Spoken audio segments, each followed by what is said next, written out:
Subscribe करें और bell दबाएं ताकि कोई खबर रह न जाए।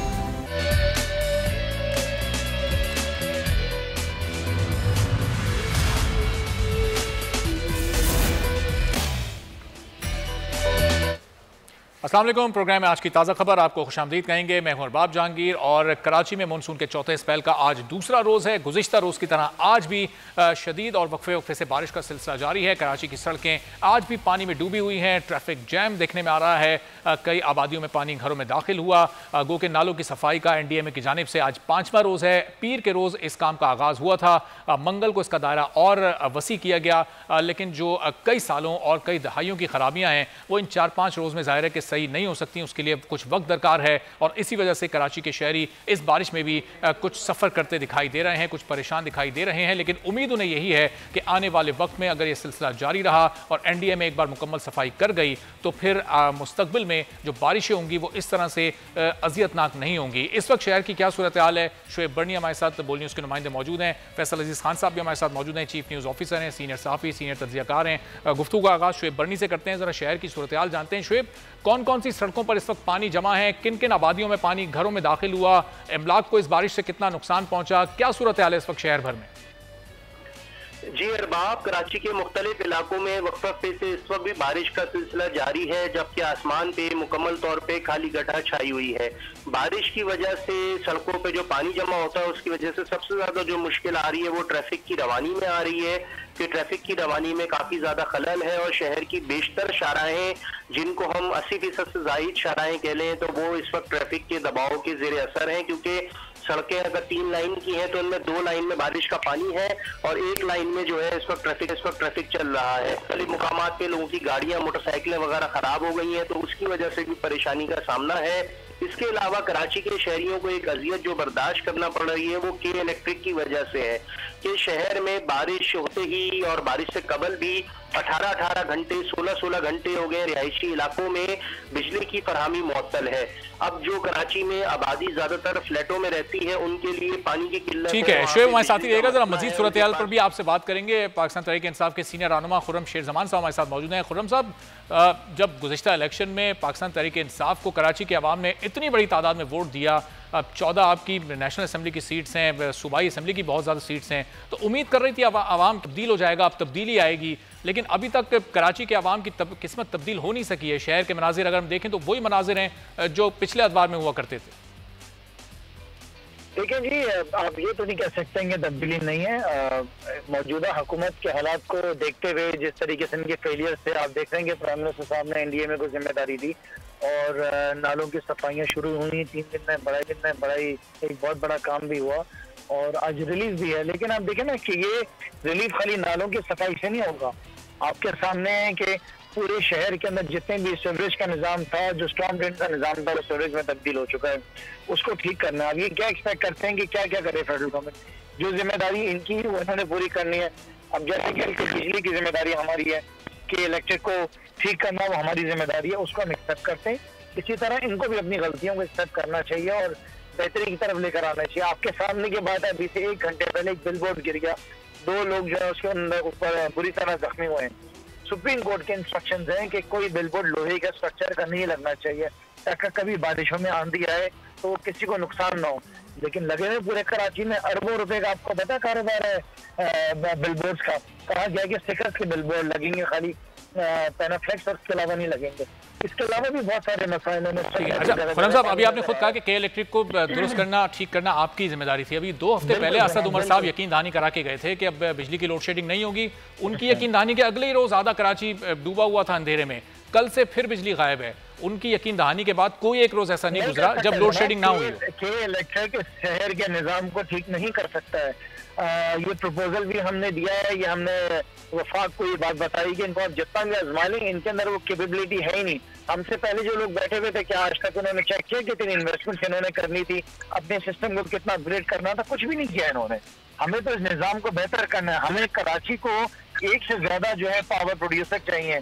जब तक के इलेक्ट्रिक गैस के लिए मोनोपोली कराची के अंदर रहेगी, कराची के बिजली के निजाम के अलावा उसके साथ साथ वफाक को जो है नेशनल ग्रिड के थ्रू कराची को एडिशनल बिजली खुर्रम साहब, आपके इस प्रपोजल को वफाक सीरियस क्यों नहीं ले रहा? वजीर आजम खुद कोई नोटिस नहीं ले रहे, उनके अंडर में जो टीम काम कर रही है वो कोई नोटिस नहीं ले रही? नोटिस ले चुके हैं, 3 लोगों की कमेटी भी उन्होंने बनाई है और अभी मैं गवर्नर हाउस से निकला हूं, जिसके ऊपर गवर्नर साहब ने मीटिंग रखी हुई थी कि इलेक्ट्रिक पे इतवार वाले दिन आपके मिनिस्टर को भी गवर्नर साहब ने गुजारिश की है कराची आने को, और कराची में एक मीटिंग हो रही है वंस अगेन रिगार्डिंग की इलेक्ट्रिक के मौजूदा हालात में किस तरह जो है ये मसाइल अवाम के हल कर सकें। तो खुर्रम साहब, ये 2 साल सिर्फ एक कंपनी के मसले को हल करने के लिए 2 साल क्या कम थे? अभी तक समझ नहीं आया आपकी हुकूमत को कि मसला दरअसल है क्या के इलेक्ट्रिक का?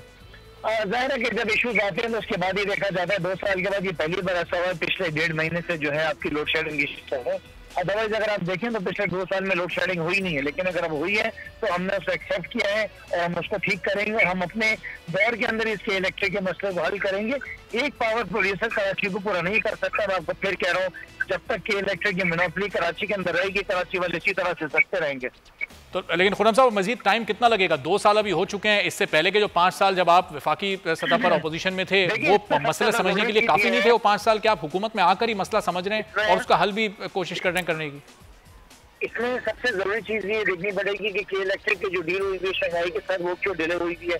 दूसरी चीज, अगर आपको ट्रांसमिशन लाइन, अगर आपको नेशनल ग्रिड से अपना प्रोडक्शन बढ़ानी तो ज़्यादा ट्रांसमिशन लाइन भी आपको बिछानी पड़ेगी। इसके लिए डेफिनेटली टाइम लगेगा। ट्रांसमिशन लाइन 1 दिन में, 1 महीने में, इसके लिए 1 साल लग जाता है। तो मोदी के जो इशू हमारे पास सामने आया है, जो हाईलाइट हुआ है, जो पिछले 2 साल में नहीं था, अब हमने उसको आने वाले साल में वापस नहीं आने देना कि बारिश है।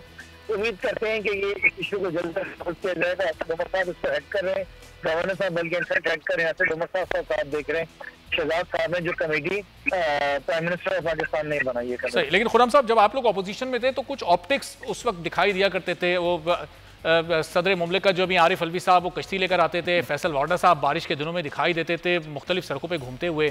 अब ये तमाम लोग कहीं गायब हो गए, वो भी नजर नहीं आ रहे। अली जैदी साहब गुज़िश्ता साल आए थे, आज उन्होंने प्रेस कॉन्फ्रेंस की, कराची के मसले पर कोई एक जुमला नहीं बोला। जहाँ पर पानी खड़ा हुआ है, हम हाईलाइट कर रहे हैं इशू को, लेकिन आपको नजर आ रहा है कि पानी वैसा नहीं है जो पहले था।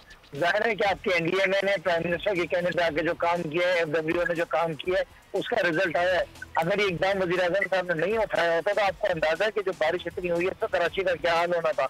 उसके बावजूद गलियों के अंदर पानी भरा हुआ है। ये तो सेंट्रल गवर्नमेंट की जिम्मेदारी है ना।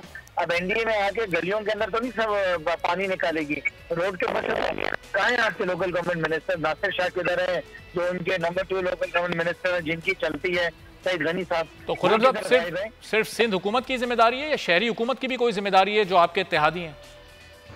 शहरियों को इख्तियारात नहीं है। आपको पता है उनको दोनों तरीके, वो यही कहते हैं कि हमें इख्तियारात नहीं हो, तो वो जायज बात है, उनकी गलत बात तो नहीं है। उनको जितना पैसा मिलता है वो कहते हैं कि हमारी सैलरीज ही निकलती है।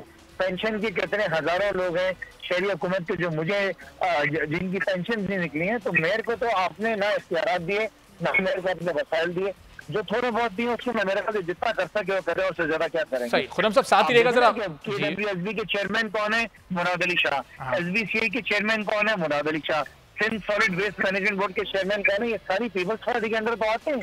ठीक है, अब कल ही इन्होंने रेन इमरजेंसी का इंचार्ज मुराद उनको भी लगा दिया, नासिर हुसैन शाह साहब को। आपकी तरफ वापस आता हूँ, खुर्रम साहब जरा साथ ही रहेगा, फैसल साहब को भी गुफ्तगू में शामिल कर लें। फैसल साहब, क्या वाकई शहरी हुकूमत इतनी बेख्तियार है कि कोई उसके पास इख्तियार नहीं है, ना नालों की सफाई का, ना सड़कों से पानी की निकासी का? ये तमाम इख्तियार सूबाई हुकूमत ने अपने पास रखे हुए हैं, ऐसा ही है? देखिए, किसी हद तक ये बात दुरुस्त है कि सूबाई हुकूमत ने इख्तियार अपने पास रखे हुए हैं और वो ना उस तरह से परफॉर्म कर पाई है, ना उसने काम करने दिया है। किसी हद तक ये बात ठीक है, लेकिन मेयर की अपनी रिस्पॉन्सिबिलिटी होती है। उसके पास टीम है, उसके पास पैसे नहीं होंगे, लेकिन उसको कौन रोक सकता है कि वो सड़कों के ऊपर ना आए इस मुश्किल वक्त के अंदर? वो उसको कौन रोक सकता है सड़कों पे आके लोगों की इस वक्त मदद ना करें? जाहिर है जो भी महदूद चीज है उसके अंदर उन्हें वसीम अख्तर को अपनी टीम के साथ नजर आना चाहिए।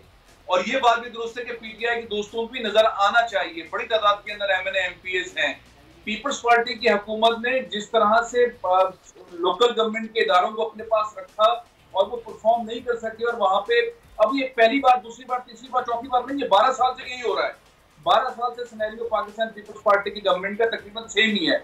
लेकिन सवाल ये खड़ा होता है कि अब भी अगर ऐसा रहेगा तो क्या होगा? क्योंकि पीटीआई को बिल्कुल अच्छी तरह मालूम हो चुका है कि गेम है क्या। एमक्यूएम को मालूम हो चुका है गेम क्या है। एमक्यूएम पहले भी गवर्नमेंट में रही है, इस वक्त भी वफाकी गवर्नमेंट के अंदर है, उनका शोर मशाना तो बनता है ना, उनका शोर भी नजर नहीं आ रहा। आज बारिश हो रही है, कल बारिश हो रही है, लोड शेडिंग है, पानी खड़ा है, कचरा खड़ा है। थोड़ी सी बेहतरी आई है एनडीएमए की वजह से, थोड़ी सी बेहतरी आई, जाहिर उसमें वक्त लगेगा, नाले बहुत बुरी तरह भरे हुए हैं, उसकी चीजों में वक्त लगेगा, लेकिन लोगों को चाहिए होता है कि जिनको हमने वोट दिया वो हमारे साथ हैं, वो नजर आ रहे हैं, वो कहीं पर हैं, तो वो नजर आने चाहिए। हलकों के अंदर एमएनएस को, एमपीएस को ग्राउंड पर होना चाहिए, एमक्यूएम के इलेक्टेड रिप्रेजेंटेटिव्स को ग्राउंड पर होना चाहिए, पीटीआई के लोगों को ग्राउंड पर होना चाहिए। वसाइल है नहीं है, लोग देख लेते हैं ना, लोग देखते हैं। अच्छा, ये भी अच्छा मौका है वैसे सियासत करने का कि वो बताएंगे कि हमारे पास वसाइल नहीं है, हम हैं, वसाइल पीपल्स पार्टी के पास है, उन पर प्रेशर बिल्डअप होगा। नासिर शाह साहब को निकलना पड़ेगा, सईद गनी साहब को निकलना पड़ेगा, अमरावली शाह साहब को निकलना पड़ेगा। तो ये हुकूमत और अपोजिशन के दरमियान एक्सपोज करने का टाइम भी तो है कि अपोजिशन इस तरह से एक्सपोज करे। लेकिन बहरहाल मैं अगर पिछली वाली बारिश को देखूं और इस वाली बारिश को देखूं तो सिनेरियो, नालों के अंदर हमें पानी रुका नहीं दिख रहा, बड़े नालों में जाता हुआ दिख रहा है। सही। तो अब अगर यही सिलसिला जारी रहा और 2 महीने 3 महीने और लग गए नालों की सफाई में, तो मैं समझता हूं कि इमरान खान के इस फैसले से कम आइंदा होने वाली बारिशों के अंदर पानी, नालों का पानी, ठीक है, पिछली बारिश से फैसला साहब फर्क तो पड़ा है। जाहिर है एनडीएमए ने जो 5 रोज में काम किया है, लेकिन ये बड़ी कई दहाइयों की खराबी है जो कि आहिस्ता आहिस्ता वक्त के साथ ही सही होगी। खुर्रम साहब, वजीर आजम अभी जाहिर है पंजाब के दौरे पर हैं, उस्मान बुज़दार साहब से की उनसे मुलाकात हुई है, पंजाब के तरक्याती कामों पर उन्होंने कहा कि उनको तेज़ किया जाए। क्या ही अच्छा होता कि ये पहले ही महकमा मौसमियात ने बता दिया था कि 3 रोज़ तक कराची में तूफ़ानी बारिशें होंगी, कि वज़ीर आज़म इन 3 रोज़ में से किसी एक रोज़ यहाँ पर आते, गवर्नर के साथ दौरा करते शहर के मुख्तलिफ इलाकों का, आवाम भी देखते, उन्हें खुश होते कि वज़ीर आज़म सड़कों पर उनके हमरा मौजूद हैं। क्या कहेंगे आप? नहीं, बिल्कुल आजम साहब का ये काम नहीं है कि बारिश में रोडों पर निकले, आप इस तरह की बात ना करें। ये जिम्मेदारी सूबे के वजीर आला की। जिस तरीके से पंजाब में सूबे का वजीर आला निकले हुए हैं, जिस तरीके से पेशावर में निकले हुए हैं, केपीसी के निकले हुए हैं, यहाँ के वजीर आला निकले ना, आपको अंदाजा है इस वक्त कराची के अलावा सिंध के बाकी शहरों में क्या हाल है। तो खुर्रम साहब, जब आरिफ अलवी साहब जब सदर नहीं थे उस वक्त कश्ती लेकर निकलना उनका काम था कि वो 1.5 फीट के पानी में वो उस वक्त लेकर कश्तियां चला रहे थे, चप्पू भी घुमा रहे थे। नहीं, आप किस बात से आपको सेंस नहीं बनता है कि आप कह रहे हैं कि प्रेसिडेंट और प्राइम मिनिस्टर बाहर आए, जिनकी जिम्मेदारियां निकले हैं। मैं एज एन कराची का president, as an MP road के ऊपर मौजूद हूँ, मेरे एमएनए एमपीएस मौजूद हैं, और जो जिम्मेदारी है वो इस पर लोकल गवर्नमेंट मिनिस्टर की है, चीफ मिनिस्टर की जिम्मेदारी है। उनका काम है वो निकले, लोगों से काम करवाएं, उनसे पूछा जाए। लेकिन देखें, जो काम एनडीएमए ने किया उसको जरूर अप्रिशिएट करें, और जो फैसल साहब ने बात कही है उनकी बात में कोई दो राय नहीं, ठीक फरमा रहे हो, और सबने मिलकर काम करना है। लेकिन प्लीज याद रखें कि जब कोई मैं बाहर निकल जाऊंगा, मैं ज्यादा वीडियोस बनाऊंगा, हाईलाइट कर लूंगा, लेकिन जिसके पास जिम्मेदारी है, जिसके पास इख्तियारात हैं, उसका मेन काम है उसने सब कुछ करना है। हमें हमेशा जो सही इशू है उसको हाईलाइट करना। अब देखिए, मैं तारिक रोड के, मैं शहीद मिलत रोड पर हूँ उस वक्त, और मेरे सामने ये तारिक रोड का रोड जा रहा है, पूरा डूबा हुआ रोड। अब यहाँ पर क्या एनडी में आके पानी निकालेगी? ये किसका काम है पानी? खुर्रम साहब, जब आप लोग की पार्टी इक़्तिदार में नहीं थी, आलमगीर खान साहब जब एमएनए नहीं थे, तो उनकी जमात, वो फिक्सेड जो उनकी तंजीम है, वो लोग बड़ा काम करते दिखाई दे रहे थे, इन्हीं सड़कों पर नजर आते थे वो, लेकिन अब वो दिखाई नहीं, अब वो इस्लामाबाद में होते हैं। आप वीडियो कॉल करें तो इस वक्त भी बाहर ही है वो, इस वक्त भी आपको रोड पे मिलेंगे अल्हम्दुलिल्लाह। अच्छा, गुज़िश्ता बारिश में जब उनसे राब्ता किया था तो उस वक्त वो पार्लिमानी पार्टी का इजलास अटेंड कर रहे थे, वो इस्लामाबाद में मौजूद थे। चलें, बहुत शुक्रिया। खुर्रम शेख जमान साहब तहरीक इंसाफ साथ मौजूद थे। तो फैसल साहब, जब तक लोग इख्तिदार में नहीं आते रवैये कुछ और होते हैं, उस वक्त अवाम का दर्द बड़ा महसूस हो रहा होता है, लेकिन जब इख्तिदार में आ जाते हैं, ओहदे मिल जाते हैं, फिर जब सवाल करते हैं उनसे तो फिर वो बुरा मान जाते हैं, फिर कहते हैं ये सदर का काम नहीं है, ये वज़ीर आज़म का काम नहीं है। जब तक कल ओहदा नहीं था उस वक्त तक ये उनका काम था, आज ओहदे मिल गए तो रवैये और तरजीहात बदल गई। जाहिर है, ये आपकी बिल्कुल दुरुस्त बात है कि जब ओहदे नहीं मिले होते उन्हें मालूम भी नहीं होता उन्हें कौन सा ओहदा मिलना होता है। बाज़ लोगों की लॉटरी भी लग जाती है, बाज़ लोगों की लॉटरी भी लग जाती है। हमारे मुल्क के अंदर पॉलिटिकल सिनेरियो इस तरह का नहीं रहता कि आदमी स्टेप बाय स्टेप ऊपर आए, कि काउंसिल बने, उसके बाद चेयरमैन बने, मेयर बने, फिर सूबे की सीट जीते। हमारे तो ठक करके आदमी जो है वो प्राइम मिनिस्टर भी बन जाता है और सदर भी बन जाता है, सारे सिनेरियो होते हैं। लेकिन बहरहाल यहाँ पे जो रोल इस वक्त हम देख रहे हैं, पूरे सिनेरियो के अंदर हमें गैप नजर आ रहा है, वो ये है स्ट्रैटेजी प्लान जो है हमें एग्जिस्ट करता हुआ नजर नहीं आता। यही मनाजिर जो अभी आप देख रहे हैं, ये मनाजिर हम कई सालों से देख रहे हैं। जब ये मालूम है कि बारिश होगी, जब ये मालूम है कि वर्किंग डे है, जब ये मालूम है कि ऐसा होगा, तो इसके लिए तो पूरी प्लानिंग होनी चाहिए थी ना। सख्त मशीन होनी चाहिए थी, बारिश होगा, पानी निकलेगा, ट्रैफिक ऐसे निकलेगी, ऐसे होगी। ये मनाजिर हमने पहले भी देखे हैं। हमने मुस्तफा कमाल के दौर के अंदर इस तरह का वॉलंटियर्स का काम देखा है, जब कराची में बारिश होती थी, पानी भरता था, पानी उसी वक्त निकलता था, पंप लगे होते थे, ट्रैफिक बहाल होती थी, वॉलंटियर्स काम कर रहे होते थे, ग्राउंड पे लोग नजर आते थे। ये कोई नई बात मैं नहीं कह रहा हूँ, कि मुस्तफा कमाल के सेटअप के अंदर एग्जिस्ट करता था।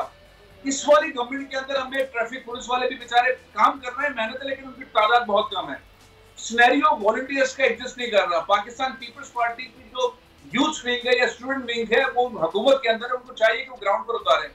पीएसपी को चाहिए अपने लोग उतारें, एमक्यू को चाहिए अपने वॉलंटियर्स उतारें, अपने कारकुनों को उतारें, इनको चाहिए, जमात इस्लामी को चाहिए। इस वक्त सिनेरियो ये है कि पीटीआई को चाहिए उतारे। अब सिनेरियो ये है कि लोगों को किस तरह सहूलत देनी है, आसानियां कैसे पैदा करनी है। हम यहाँ पे खाली पॉइंट स्कोरिंग देख रहे होते हैं एक दूसरे के ऊपर, हम काम नहीं देख रहे होते, और मुसलसल यही होता है कि काम नहीं देख रहे, और उसके बाद फिर सिनेरियो गुजर जाता है और फिर वो पानी सूखता रहता है, लोगों के घरों के अंदर आ जाता है, बिजली नहीं होती, कुछ ऐसा सिनेरियो नहीं होता जिसमें सोल्यूशन वाली चीज हो। इस वक्त कराची का बिजनेसमैन जो है, जो सनतकार है, वो इतना ज्यादा परेशान है, उसके पास ऑर्डर आ गए, उसको यूरोप को सप्लाई करना है, अमेरिका को सप्लाई करना है, 26,000 से ज्यादा सनतें हैं, उसके पास बिजली नहीं है। फेडरल कैबिनेट अनाउंस कर रही है 24 घंटे सनतें चलेंगी। लाहौर के अंदर, पंजाब के अंदर सनतें चल रही है, सिंध के अंदर सनतें क्या, सनतों का कोई एनओसी का मसला चला आ रहा है, तो डीसी अपना कोई ऑर्डर दे रहा है। तो लोगों को सहूलत देने के बजाय पेचीदगी, मसाइल, प्रॉब्लम जो है वो सामने फेस करने पड़ रहे हैं। तो हुकूमतों के जहनों के अंदर पॉइंट स्कोरिंग के साथ साथ तकलीफ देना भी है, ब्यूरोक्रेटिक तकलीफ देना भी है। एक सूबे के अंदर कुछ और कानून है, सिस्टम है, दूसरे सूबे में कुछ और है। और जो एक्सपोर्ट करने वाले लोग हैं वो परेशान है। उनका मुतालबा कल मेरे ख्याल हमारे चैनल के ऊपर जुबैर मोतीवाला साहब कह रहे थे कि खुदारा 5 साल के लिए एक सिस्टम फिक्स कर दीजिए, हमें काम करने दीजिए। हम एक तरफ एक्सपोर्ट की बात करते हैं, दूसरा मामला आज फिर यही मामला है कि जो केपीटी है और बिन कासिम है, वहां पे जो कंटेनर्स हैं वो डूब जाएंगे। पिछली बारिशों में भी डूब गए थे। वो उस शिप पे चढ़ने से पहले जिनको बाहर जाना है वो पाकिस्तानी हदूद के अंदर उस पर पानी चला जाएगा, गारमेंट्स, टॉवल्स, कपड़े भीग जाएंगे और फिर कोई भी जिम्मेदार नहीं होगा, ना केपीटी जिम्मेदार होगी, ना बिन कासिम होगी, और ये हमारा एक्सपोर्टर मारा जाएगा। जिसको महंगी बिजली मिल रही, जिसको महंगी गैस मिल रही, जिसको कोई सहूलत नहीं मिल रही, वो फिर मारा जाएगा और वहां से उसको प्लेंटी लगेगी। तो मेरा कहना यह है कि हमेशा पाकिस्तान में सिस्टम में केयरिंग जो है ना, रिस्पॉन्सिबिलिटी के साथ केयरिंग, वो एग्जिस्ट कर रही होती, और अभी भी यही सूरत हाल है। अभी सियासी जमातों की जो पार्टीज, उनके वॉलंटियर्स हैं, वो एग्जिस्ट नहीं कर रहे हैं। उन्हें एग्जिस्ट करना चाहिए, ग्राउंड के ऊपर रियलिटी को देखते हुए सपोर्ट करनी चाहिए। और बड़ी ये वाली बारिश के बारे में तो सबको ही मालूम था ना, ये बारिश सरप्राइज नहीं है, ये वाला मानसून का स्पेल सबको मालूम था। प्राइम मिनिस्टर ने कहा, एनडीएमए ने कहा, गवर्नर ने कहा, सीएम ने कहा, सियासी जमात, सबको मालूम। उसके बाद भी आप सूरत हाल देखिए, ग्राउंड पर कोई नहीं। सही कह रहे हैं। वो कई हफ्तों से ज़ाहिर है इसकी पेशगोई की गई थी, सबके इल्म में भी ये बात थी। सिर्फ एनडीए में ही नालों की सफाई करता दिखाई दे रहा है। दीगर जो तमाम सियासी जमातें हैं वो इस वक्त मंजर से बिल्कुल गायब हैं। और वज़ीर आज़म पाकिस्तान खुद इस वक्त लाहौर में मौजूद है, जहाँ वज़ीर आला उस्मान बुज़दार से उनकी मुलाकात भी हुई, और कुछ तरक्याती प्रोजेक्ट्स जो लाहौर के हैं उसका वो संग बुनियाद भी रखेंगे, और उनको तेज़ करने से मुतालिक भी हिदायत वज़ीर आज़म ने वज़ीर आला पंजाब को दी। और साथ ही साथ वज़ीर आला पंजाब को कल नैब ने भी शराब के लाइसेंस के इजरा के केस में तलब कर रखा है। तो क्या वहाँ पर सूरत हाल है? जो मुलाकात हुई है, उस्मान सईद बसरा साहब पाकिस्तान तहरीक इंसाफ के सीनियर रहनुमा हमारे साथ मौजूद हैं। उस्मान साहब, ये जो मुलाकात रही है, ये सिर्फ तरक्याती मनसूबों से मुतालिक इसमें गुफ्तगू हुई, या कल जो तलबी है नैब में वज़ीर आला पंजाब की, उससे मुतालिक भी कोई फिक्रमंद है वज़ीर आला खुद या वज़ीर आज़म?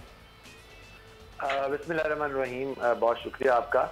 देखिए, प्राइम मिनिस्टर जो आज विजिट कर रहे हैं लाहौर का, इसका प्राइमरली जो इसका बुनियादी मकसद है वो तो जो है जो तरक्याती मंसूबे हैं उनकी इनोवेशन है।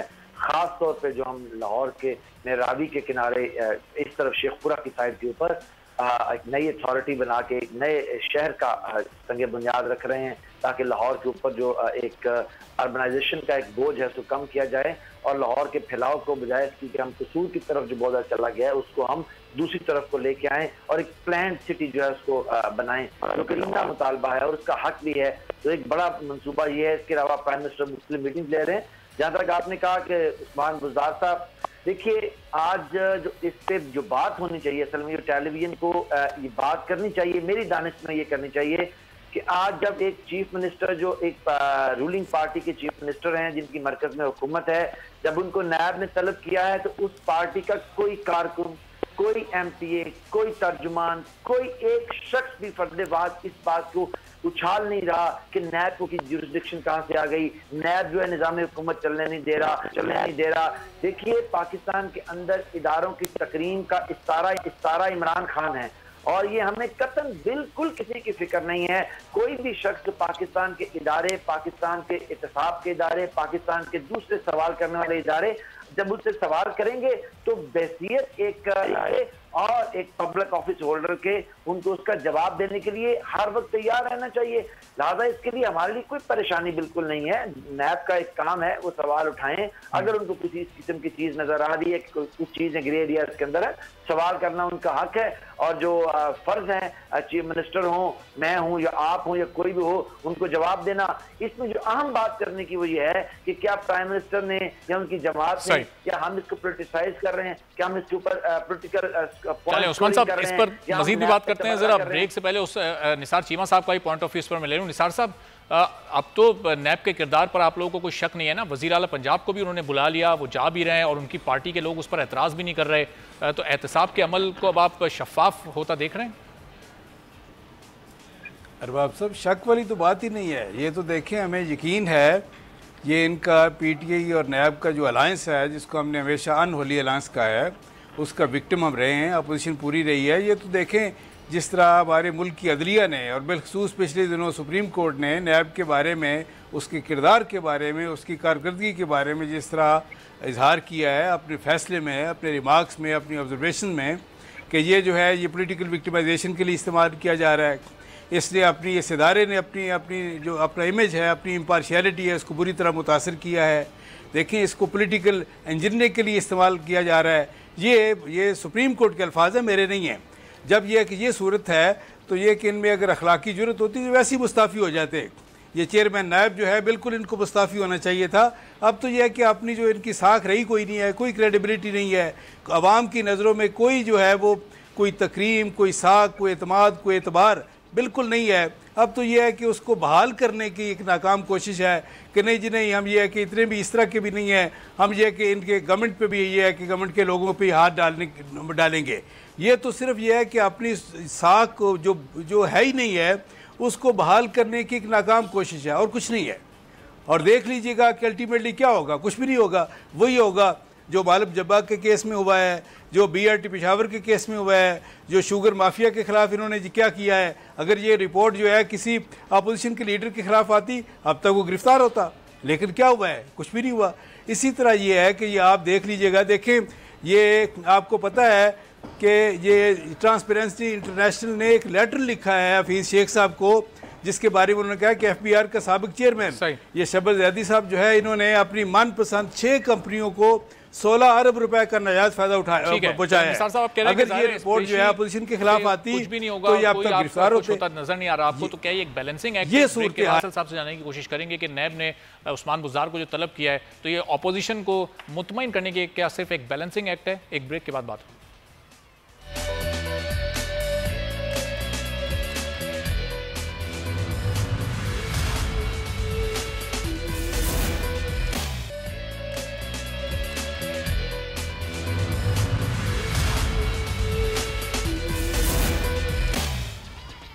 प्रोग्राम में एक बार फिर आपको खुशामदीद कहते हैं। तो उस्मान बसर साहब भी ब्रेक से पहले निसार चीमा साहब जो गुफ्तगू कर रहे थे कि मालम जब्बा हो, BRT हो, शुगर कमीशन की रिपोर्ट हो, जिसमें भी आपकी जमात के आपके कोई इत्तेहादी मुलव्विस होते हैं, उसमें फिर नैब कोई एक्शन नहीं लेता। अपोजिशन की तो गिरफ्तारियाँ हो जाती हैं, रेफरेंस फाइल करने में साल लग जाता है, 1.5 साल लग जाता है, 6 महीने लग जाते हैं। तो ये किस तरह की कारकर्दगी है नैब की? अच्छा, बड़ी एक संजीदा किस्म की शख्सियत है निसार चीमा साहब, मेरे बड़े अच्छे भाई भी हैं, फेलो भी हैं बड़े अच्छे, और इत्तेफाक की बात है कि हम दोनों गुजरांवाला से बिलोंग करते हैं। मैं सिर्फ एक गुजारिश करूंगा चीमा साहब से, देखिए पॉलिटिकल स्टंट करना या टीवी में बैठ के अपनी पार्टी को डिफेंड करना तो जो मर्जी करें।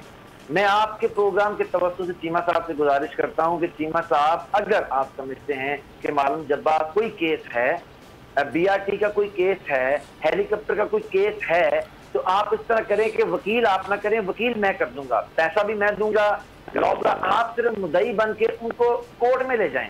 देखिए ना, कोर्ट के दरवाजे तो खुले हुए हैं, अगर ये कोई केस है तो उनको कोर्ट में ले जाएं। और क्योंकि ये कोई केस सिरे से नहीं है, टेक्निकली बीआरटी के ऊपर तो नैब की जुरिस्डिक्शन बनती नहीं है। उसकी वजह से ये जब तक एक मंसूबा ऑपरेशन ना हो जाए उसके ऊपर नैब की जुरिस्डिक्शन बनती नहीं है। मालम जब्बा के ऊपर सिर्फ ये एक रटी रटाई तोता मैना की कहानी है। टेलीविजन पे बैठ के अपोजिशन कहती है, सारी अपोजिशन, निसार चीमा साहब तो एक शख्सियत है ना, सारी अपोजिशन को मैं चैलेंज कर रहा हूं कि अगर उनमें ये इखलाक की जरूरत है कि इन तीनों केसेस के अंदर है, तो अगर ये उनको कोर्ट में नहीं लेके जा रहे तो क्या कर रहे हैं। देखिए, आपको याद होगा कि मेरे वजीर आजम, मेरे चेयरमैन पार्टी के इमरान खान ने कहा कि नवाज शरीफ चोर है, खानदान चोर है।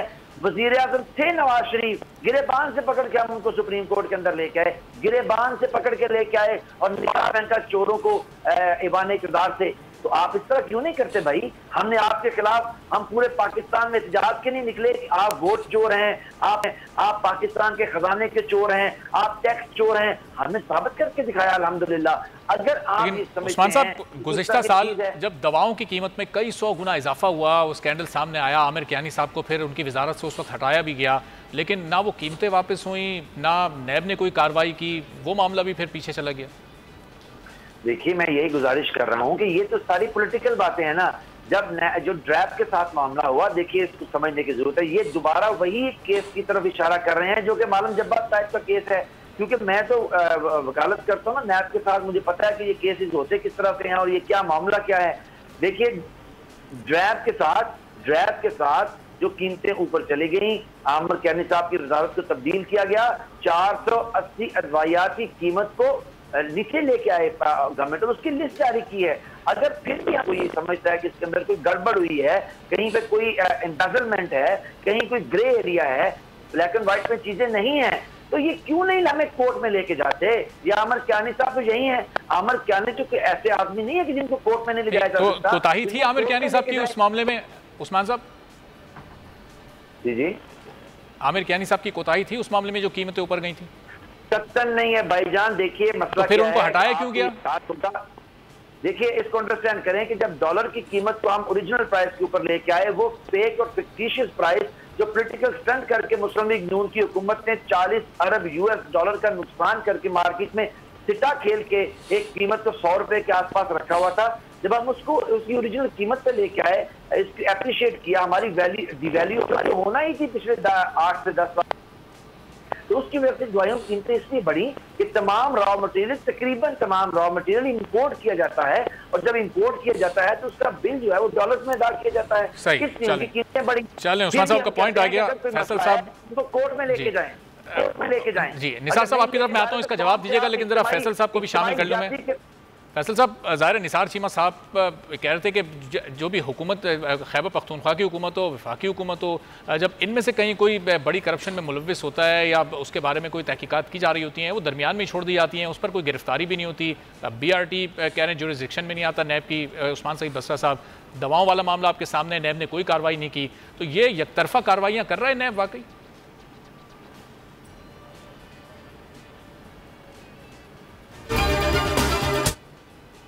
तासुर आता है और इस तासुर को जाहिल करने की जरूरत है। जब भी ये तासुर आएगा कि अपोजिशन के ऊपर नैब ज्यादा फोकस है और हुकूमती पार्टी में होने वाले गुजरा या ऐसे लोगों के ऊपर जरा सुस्त है और डिले कर रही है, तो फिर ये तासुर बिल्डअप होगा और इस तासुर को आप इधर उधर नहीं कर सकते और ये तासुर एग्जिस्ट करता है।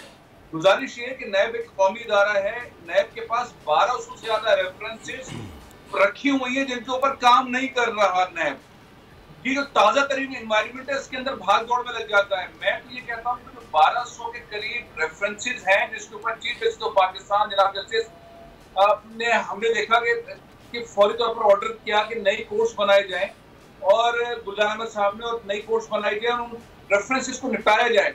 जब तक आप इसके सारे मामले को ठीक नहीं करेंगे नैब को, तब तक ये तासुर उठता रहेगा। जब 1200 रेफरेंसेस पेंडिंग पड़ी हुई हैं और आजकल में आने वाली चीजें आगे आ रही हैं, तो फिर तासुर बिल्डअप होगा कि हुकूमत वालों के साथ ताउन इस तरह से हो रहा है और अपोजिशन वालों को फौरन लटकाया जा रहा है। तो नैब को ठीक करने के लिए जीरो से लेके अब तक का जो सिनेरियो है उसको अपडेट करना पड़ेगा, नए कोर्ट्स बनाने पड़ेंगे, प्रोसिक्यूशन स्ट्रॉन्ग करना पड़ेगा, सारी चीजें करनी पड़ेंगी। एक चीज मैं और कहना चाहता हूँ, ये जो बात अभी हो रही थी ना पीटीआई की गवर्नमेंट के अंदर, बसरा साहब बहुत प्यारे अंदाज में गुफ्तगू करते हैं और बाजू बात बड़े अच्छे दलाइल देते हैं, लेकिन तकलीफ बहुत ज्यादा है आवाम को अद्वियात की कीमतों में तो इजाफा इस हुकूमत में 2 साल के अंदर 4 मरतबा हुआ है। अब तो लिस्ट जारी नहीं होती। आज के प्रोग्राम से इजाजत दीजिए, अल्लाह हाफ़िज़।